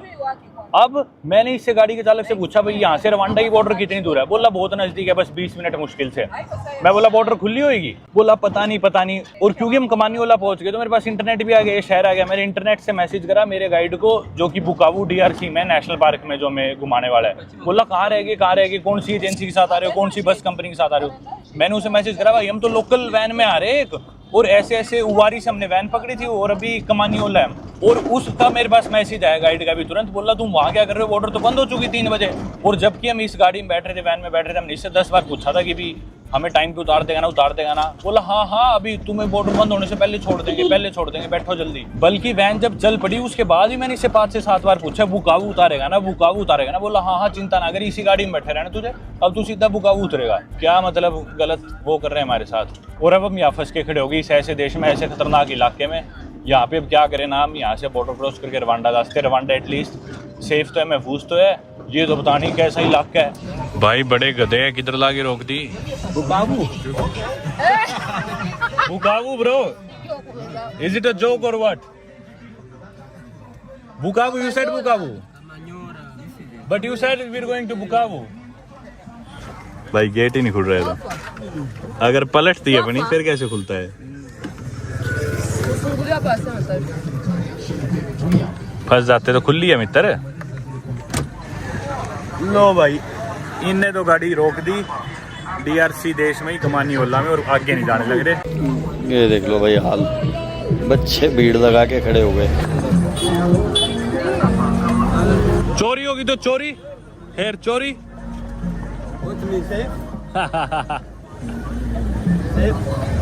It's safe here, safe. भाई ये कह रहे हैं सामान यहीं पे छोड़ दो, कल सुबह 5:30 बजे आ जाना और वैन में चढ़ जाना, अभी जाके सो जाओ। चलो भाई वैन से उतर के होटल की तलाश में निकल पड़े हैं बाहर। कोई होटल दिखता है तो यहाँ पे 2 होटल है सड़क पे, एक होटल ये रहा, होटल कमानियोला। ये तो सही लग रहा है भाई इस जगह के हिसाब से। खड़े होके क्या देख रहे हो? बाहर खड़े होके बच्चे देखने लग रहे हैं। ये है भाई इधर कमरा जो मिला है, बाहर से तो सही लग रहा था। अच्छा है, लॉक है, खुलता ही नहीं बाथरूम। ये कमरा है भाई, कुछ ऐसी हालात है। $10 बताया, खुल गया बाथरूम है। अच्छा ये कमरा, ओके ये कमरा है, ये कमरा है लेफ्ट में। ओबे लगा गैलरी है, कमरा है ये, तो ही खत्म हो गया बिड़ू। हाँ, और ऐसी हालत लग रही है कमरे की। भाई ये बोले कि ना 2 लड़कों को कमरा नहीं देंगे, कमरा 2 अलग-अलग कमरे लेने पड़ेंगे। पर पहली बात तो मैं यही हैरान हूँ कि इधर कोई होटल है ऐसे शहर में भी। भाई इसके सामने एक और होटल था, होटल कमानियोला, इसमें हमने ट्राई करा पर बोले गेट से ही बोल दिया कि ये तो फुल है। और गेट पे खड़े थे कम से कम सिपाही 30-40, उनकी ट्रेनिंग 30-40 तो नहीं 15 सिपाही खड़े थे, उनकी ट्रेनिंग चल रही थी। भाई कह रहे हैं कि 2 ही आखिरी कमरे बचे, ये भी लेने हैं तो ले लो, नहीं हमारे ये भी चढ़ जाएंगे। मजबूरी में अभी इधर ही रुकेंगे, रात बिताएंगे जैसे भी कमरे। बाथरूम की कुंडी नहीं है, कील है, कील ऊपर करोगे तो गेट खुल जाएगा, नीचे करोगे तो बंद हो जाएगा। कच्चे टंग रहे पता नहीं किसके, किसी और का है क्या? ये सब बराबर वाले ही होंगे। टूट भी रहा है इसका तो, कांच भी टूट रहा है। कोई बाहर से पत्थर मारेगा सीधा आगे लगेगा। Luxury redefined. हम मौज लेते हैं ना, देख लो भाई, दुनिया को बड़ा मजा आता है, मौज ले रहे होते हैं। ये मौज है, लाइट ही बहुत डिप्रेसिंग है, तो पंखा भी नहीं है, मच्छरदानी जरूरी है, स्विच बोर्ड भी नहीं होगा मेरे ख्याल से। तो बोले ये 2 कमरे लेने तो लो, वरना और कुछ भी नहीं है। यार मेरे समझ नहीं आ रहा, इधर रुक कौन रहा है इन शहरों में आके? वो होटल भी फुल, कह रहे ये भी फुल, और कोई होटल ही नहीं है। ये दूसरा तो लग्जरी रूम है यार सही में, उसके बाद तो यूं लग रहा है लग्जरी में आ गए। ये क्या रख रखा है? अगायो जीपिया, पता नहीं क्या है। Bible, okay. Oh, only Jesus can save me now, now I can sleep peacefully. Bathroom देख लेते हैं इनका, बाथटब वगैरह कैसा है। ये रहा भाई बाथटब, बढ़िया जकूजी वगैरह लगा हुआ है, हॉट वाटर शावर इंजॉय कर सकते हो। फिटिंग्स भी सारी जैगवार की लगी हुई है। चलो, इसका वॉश बेसिन तो देखा ही नहीं हमने, क्या शानदार वॉश बेसिन है यार।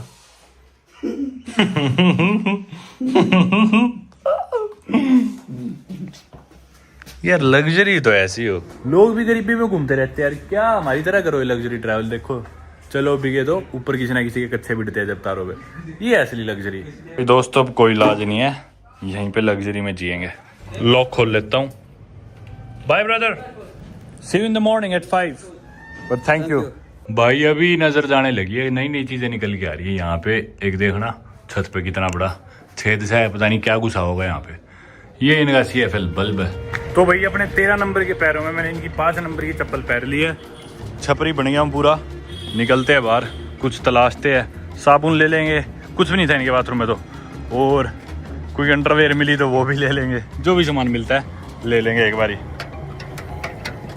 मोबाइल में रिचार्ज भी करा लेंगे, हमने 2 GB नेट लिया था, क्या पता रात ना टपे तो इंटरनेट तो। 15 मिनट लग गई भैया एक मोबाइल रिचार्ज कराने में। ये लोग कागज पे पेन से लिख के ही नहीं दे सकते थे क्या? बस लिखना है कि इतने का रिचार्ज, इतने का, इतने का, इतने का। भाई ना ठीक से फ्रेंच बोल रहे ना स्वाहिली बोल रहे, ट्रांसलेटर भी यूज कर लिया, फिर फोन पे बात कराई किसी ना किसी से, फिर फाइनली जाके रिचार्ज हुआ 4 GB 8000 कोंगोलीज फ्रैंक का। चलो कपड़े लेते हैं, एक आधी टी-शर्ट कच्छा मिल जाए तो। गिव मी चुप्पी, स्वाहिली में मैंने ट्रांसलेट करके देखा, चुप्पी बोलते हैं कच्छे को, पर ये तो सारे यूज्ड है यार। ये किसी और के यूज्ड कपड़े कच्चे थोड़ी पहनेंगे, अफ्रीका में मोस्टली कपड़े यूज्ड ही होते हैं वैसे। चुप्पी, अंदर आऊं। New, this is not new. New है, न्यू है, न्यू है। भाई ये तो कच्चे किसी और के पहनने में दे रहे हैं।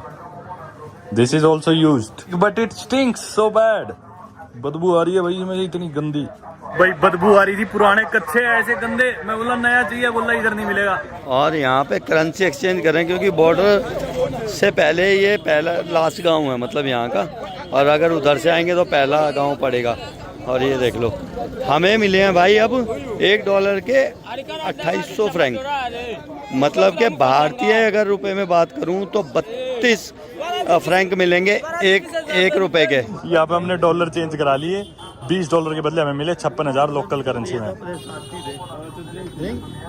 इन्हें मदद करी थी चेंज कराने में। ये पता कौन है? हाँ, ये हमारे साथ। Oh you were in the van, ये तो वैन में बैठे थे। इनको तो पिलाओ एक beer. Go drink a beer. I don't drink, so drink one for me as well. ये भाई जो वैन में साथ है मेरे को लेके आए साथ में कहीं दिलाने कच्चा। ये तो सैलून है। If they have new way, new या packed like this but new packed, this is not new. भाई ये कह रहे कि ये तो नए हैं कच्चे। मैं बोला ये तो नहीं पहने जाएंगे, पुराने हैं ये, मत दो मेरे को किसी के यूज्ड। मैं बोला टी-शर्ट बताओ, बोले टी-शर्ट ये ले लो। अब इसमें से कौन सी लूँ, ये कंफ्यूज्ड हूँ। ये टी-शर्ट दे रहा है भाई, पहले 8000 बोला, फिर बोला 5000 में ले लो। 5000 यानी कि $2 से भी कम हुए, 150 रुपए की टी-शर्ट तो ले लेते हैं। चलो मिट्टी में भरी हुई अभी बाड़ी, ये कल किसी को दे देंगे वहाँ जाके। Okay I will buy it. नोटों की हालत देख लो भाई। मर्सी बोकू, thank thank. Yeah, thank you. 1, 2, 3, 4, 5. no 4.5, 4.5. No, I was kidding. This you keep. 500 extra you keep. No, you keep. Merci beaucoup. ये देखो भाई ऐसी दुकानें होती हैं यहाँ पे लकड़ी की। आंटी हंस रही है हमें देख के। भाई ऐसे लग रहा है पुराने जमाने में आ गया इस शहर में आके। तो ये देखो इंटरनेट सर्विस, इधर का एक कैफे है, ठीक है, साथ में है ये एक सलून यानी कि नाई की दुकान। कुछ ऐसी नाई की दुकान है और कुछ ऐसा हीरो है इस शहर का। हर दूसरी तीसरी दुकान पे मतलब बियर और दारू तो मिल ही रही है, कुछ भी मिल रहा है, राशन है तो भी बियर दारू मिलेगी। Beer we need beer, lots of beer. Tonight we will drink दारू एंड डाई। भाई बंदे तो ये यार क्या इंसान है, आके मेरे लिए अलग से पॉलिथीन लेके आया लड़का ताकि मैं टी-शर्ट डाल लूं इस पॉलिथीन में। एक बियर क्या पिला दी भाई को, पिलाई भी नहीं अभी तो, सिर्फ पिलाएंगे। पर कितने मस्त बंदे हैं हंसमुख से। थैंक यू, मर्सी बोकू, थैंक यू ब्रदर। साबुन आई वांट साबुन। नो साबुन? यस गिव मी वन साबुन। No one small. Multi uses. अरे ये बर्तन वाली तो इन दे दी, कई मल्टी यूजेज बर्तन कपड़ों की हो। वही है, कब बर्तन और कपड़ों की लिख रखी है। No, for body, for me नहाना है। This is so I can look like you, give me soap that will make me look like you. Yeah okay, how much for this? No beauty, why? 3000 francs. 1000 francs? 2000 francs?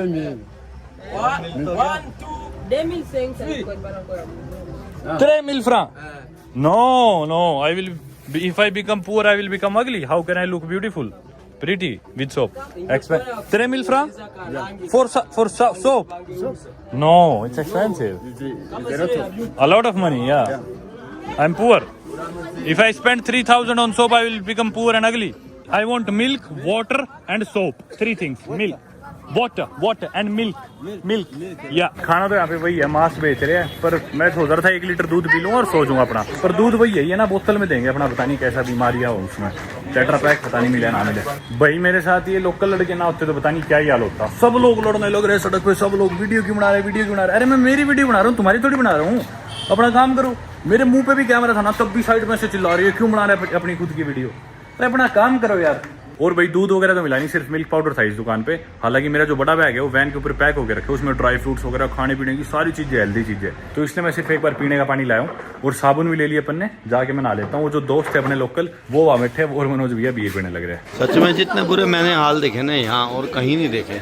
देखो बच्चे ना बकरे के sir के साथ तो ऐसे खड़े हैं, कुछ फर्क ही नहीं पड़ रहा। और कच्चा देखो ये मांस खाया जा रहा है, क्योंकि वो तो पकाएगा इसको, तो जो ये सीख सी हैं, और ये बेचारा पेट भरने के लिए कच्चा खाया जा रहा है, वो भी बकरे का कच्चा मांस। ये देख लो भाई, इसके साथ खड़ा था ये बच्चा और कच्चा मांस खा रहे थे यार ये।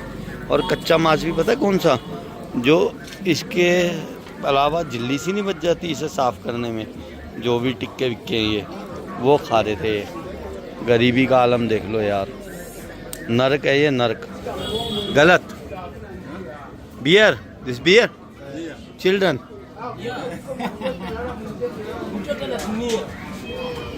घुसा मार, no never beer, no beer, okay. मतलब बच्चों को बियर पिला रहा, बच्ची ने पी भी ली। Children no beer, water.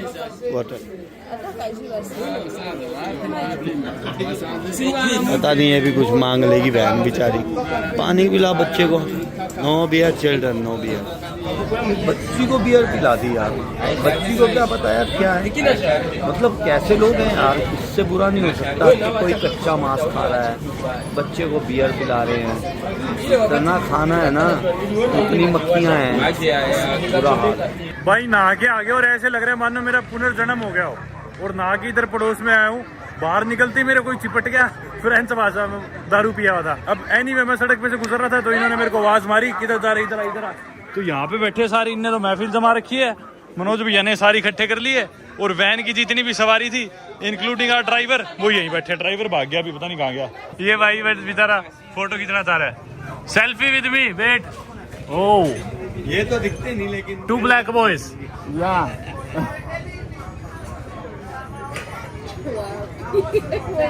ओ बाप रे भाई, जिंदगी में पहली बार मैं कम काला लग रहा हूँ, गोरा तो अभी भी नहीं लग रहा।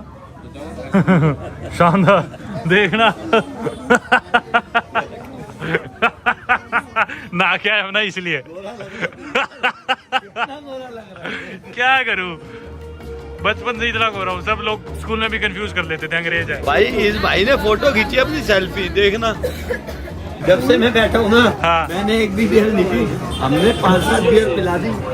इधर वाले भी कह रहे हैं कि तुम पिला दो। बेटे पहले हम पी लें, बियर ला। ओ बियर आ गई, बियर आ गई। लो भैया, सारे आगे फ्री की बियर वाले। रुक जा बेटा, अभी हम भी फ्रेंच बोलेंगे। वैसे इंडियन पी के इंग्लिश बोलते हैं, आज हम फ्रेंच बोलेंगे पी के। यार जहाँ होते हैं इंडियन वैसे ही हो जाए। तुम्हें पता नहीं हम कौन है, सिर्फ रंग का ही फर्क है हमारा इनका। I love you, I love me. बोला आई लव मी। मनोज भैया बोला आई लव यू, बोला I love me. Anything without alcohol, I don't drink alcohol. What is this? Can I see that? White? No alcohol, no cold drink. Only milk. Apple, Bavaria flavored malt drink. भाई मैं बहुत left out feel कर रहा था, तो मजबूरी में ये गंदी लाना पड़ा। मतलब ये हैवी फ्लेवर्ड मॉल्ट। कुछ काम की चीज और मिली ही नहीं। वे भी वैसे घटिया, पर टाइम पास हो जाएगा सबके साथ बैठे। बाकी भाई बढ़िया लोग हैं सारे वैन वाले। उस टाइम मैं भी बहुत गुस्से में परेशान हो गया था कि भी इन्होंने धोखा कर दिया, पर ये सब लोग भी यहाँ पे रुकने वाले थे, रात गुजारने वाले। और कल सुबह सुबह हम सारे निकलेंगे आगे बुकाऊ के लिए। ये दोनों भाई बोले भाई हमारी बियर खत्म होगी। मैं बोला अच्छा ठीक है। थोड़ी देर में दोबारा बोले भाई बियर खत्म होगी, मगर तुम भी और पी के मानोगे। फिर मैं बोला पी लो, चलो एक और मंगा देते तुम्हारी। भर दिए दोनों के गिलास। और डलवा ले यार, पी ले आज मौज कर पूरी। Cheers. Cheers, cheers, cheers, cheers everybody, cheers. Cheers in Congo everybody, cheers, let's go, cheers. टूटी की क्या? या नहीं टूटी? वो साथ वाली सीट में बोला मेरे को पिलाओ, मेरे को पिलाओ। हम बोले ले पी ले, पर ये गिर गई बोतल। ये लड़का ना बहुत दुखी कर रहा था मनोज भैया को। तो इधर जो लड़की बैठी थी उस लड़की ने इसे धमकाया, फिर आपस में लोग बाग इकट्ठे होकर इसे धमकाने लग गए। फिर ये शांत होकर चला गया, अभी दोबारा आ गया फॉर्म में। तो ये जो हमारे दोस्त थे ना, अभी हमारे दोस्त भी इसे धमकाने लग गए। दारू पी के सब बकवास तो होती है ना, ये भी दारू पी के अब गुस्सा होने लग रहे उस पर कि भी तू इन्हें तंग क्यों कर रहा है। तो बढ़िया यही है कि जल्दी सारे उठते हैं यहाँ से, क्योंकि दारू पी के कोई भी वाइस डिसीजन से लेता नहीं इंसान। अभी भी नहीं मान रहा। इसको हम कोने में लेके पीटते हैं। ये हमारे काम को आएगा। अपन गलत देश में पीट तो देते हैं। इसको दिल्ली ले चलते प्यार प्यार से। भाई ये हमारा ड्राइवर भी आ गया, बढ़िया बंदा है ये भी। सारे बैठे आराम से चिल कर रहे हैं, सारे वैन वाले। पूरी वैन दिन में जो साथ थे सभी लोग इधर बैठे साथ में बात कर रहे हैं, बियर पी रहे हैं और टाइम पास कर रहे हैं। अब रात कैसे निकाल यहाँ पे कुछ करने के लिए तो है नहीं। बाकी भाई मुझे लग रहा था पहले कि ना हमसे पैसे ज़्यादा लिए इन्होंने, लेकिन ये भाई सिर्फ ड्राइवर है, इसने टिकट नहीं काटी थी हमारी, टिकट किसी और ने काटी थी। ये बंदा तो चलो अपनी तरफ से कर ही रहा है एफर्ट। और इन्हें ऐसा लग रहा था कि हम मजाक कर रहे हैं कि हम बुकाऊ जा रहे हैं आज ही। इन्हें लगा कॉमन सेंस है तो बॉर्डर बंद होगी, इसलिए सब लोग बाद में हंस रहे थे कि भाई बुकाऊ थोड़ी जा पाएंगे अब। और ये सभी लोग रात यहाँ बिताने वाले थे। भाई रात के 8 बज गए और सड़क पे दारू पी के लोग इकट्ठे हो गए। ये काम होता ही है अफ्रीका में, रात को ना दारू पी के लोग घूमने लग जाते हैं ऐसा हो के। तो बढ़िया ये है कि अब चलते वापस अपने होटल और जाके कुछ खाने का मिलता है वहाँ तो ठीक है, नहीं सोचेंगे। Yes you are good also but don't drink, okay? If you drink don't come close to me. You fantastic. Yes, because I don't drink and I don't like people who drink and come to me. Okay? Fantastic. Good night, brother. Take care. Take care. Yeah, selfie me. Selfie with you. Selfie. Okay. Selfie. Drunk selfie. Okay. Yeah. Good night. Good night. Bye bye. Bye bye. See you tomorrow. See you tomorrow. Okay. Morning. Good morning. How are you? I'm great. Thank you. भाई रात का खाना लेना था और खाना लेना मुश्किल हो रखा है। दूध नहीं है, डब्बे रख रखे हैं सिर्फ मिल्क पाउडर के। अब क्या करे, बटर नहीं है, ये वेजिटेबल ऑयल वाला गंदा है। मतलब कुछ भी हेल्दी चीज़ नहीं मिलने लग रही है, सब अड़ंगा है। भाई दारू सारी तरह की यहाँ पे, दारू कोई सी मर्जी ले लो रात के 12 बजे भी चाहे पीने का। बाकी ये फैंटा अड़ंगा और वही चीनी वाला सारा अड़ंगा है। जूस वूस फ्रेश कुछ नहीं है, सब वही चीनी वाला। अब मजबूरी में ये पता नहीं ब्रेड और मिठा जूस सा लेके आए। मैं तो खाऊंगा नहीं पीऊंगा नहीं, बस सेब खा के अपना सो जाएंगे। तो दोस्तों खाना वगैरह खा लिया और वक्त हो गया रात के 9:15। मैं बस सोने जाने लग रहा था, लेकिन मेरे दिमाग में बात आई तो मैं सोचा आप लोगों से भी एक बार दोबारा शेयर कर दूं। आज हम बुरुंदी की लार्जेस्ट सिटी से चले थे और मैं उठा था सुबह 7 बजे और एग्जैक्टली 8 बजे बुजुम्बुरा से, लार्जेस्ट सिटी ऑफ बुरुंदी में, अपने होटल से हम निकल लिए थे बॉर्डर के लिए। और जो बॉर्डर बहुत ही नजदीक थी, आधे घंटे के अंदर हम उस बॉर्डर पे पहुंच गए थे। 8 बजे हम निकले थे, 8:30 पौने 9 हम पहली बॉर्डर पे पहुंच गए थे, डीआरसी में, उवीरा से पहले। आप मैक्सिमम 9 बजे मान लो कि भाई हम 9 बजे पहुंचे थे, ठीक है। बॉर्डर पे टाइम वाइम लगा, वो सब चीजें अलग है। लेकिन हम यहाँ पे शाम को कब पहुंचे? 4 बजे के भी बाद, 4:30 बजे के राउंड। तो आप लोग ये देखो, सुबह से चले 8 बजे और हम पहुंच रहे हैं यहाँ पे 4 साढ़े 4 बजे। आप लोग इमेजिन करो हम कितने किलोमीटर आए होंगे। मैंने मैप पे अभी देखा शाम को, हमने पूरे दिन में सिर्फ 94 किलोमीटर का सफर तय करा है। पर एनीवे, इस दिन को एक अच्छे नोट के साथ खत्म करते हैं। काफी चैलेंजिंग था पर मजा आया, और कल सुबह जल्दी उठ के 5 बजे उठ के हम कोशिश करेंगे यहाँ से निकल ले, ताकि हम बुकावू पहुंच जाए टाइमली और फिर काहूजा पार्क में अपनी गोरिल्ला ट्रैकिंग कर सके सुबह 8:30-9 बजे के अराउंड। मिलते हैं आप सभी से कल सुबह। Good night.